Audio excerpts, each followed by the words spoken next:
The woman swam toward the buoy, trying to escape. At the same time, the shark rushed toward her. Luckily, she reached the ladder first. Just as she was about to climb up, the rusty handle broke. She fell back into the water. She quickly fought off the shark, then climbed back onto the buoy. The shark, injured and unable to bite her, had no choice but to leave. After a short rest, the woman saw a boat passing by in the distance. She tried to grab the signal gun from the buoy, but the box was rusted shut. Fortunately, she had taken one of its teeth. She used it to pry the box open. Unfortunately, the signal flares fell into the water. She grabbed the gun and dove in, managing to retrieve one flare. But she was unlucky. It was defective. The boat drifted farther and farther away. Desperate, she jumped back in, and collected the remaining 3 flares. Back on the buoy, she quickly loaded and fired. The flare worked, but the boat didn't notice. She fired another one, but she started to realize the boat would not return. Despair surrounded her once again. Meanwhile, the camera she had thrown earlier washed up on shore. A little boy picked it up and watched the video. Panicked, he ran to find help.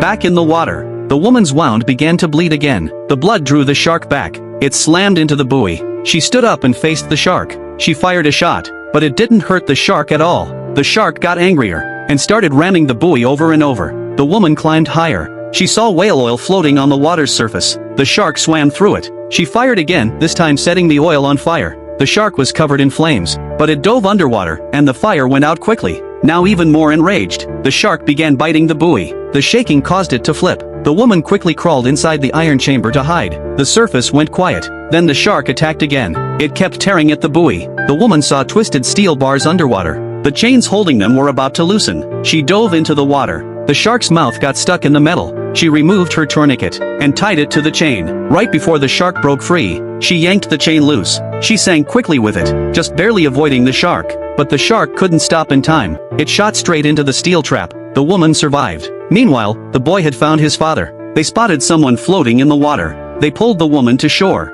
After coughing up a few mouthfuls of water, she woke up. It all felt like a nightmare, one she barely escaped.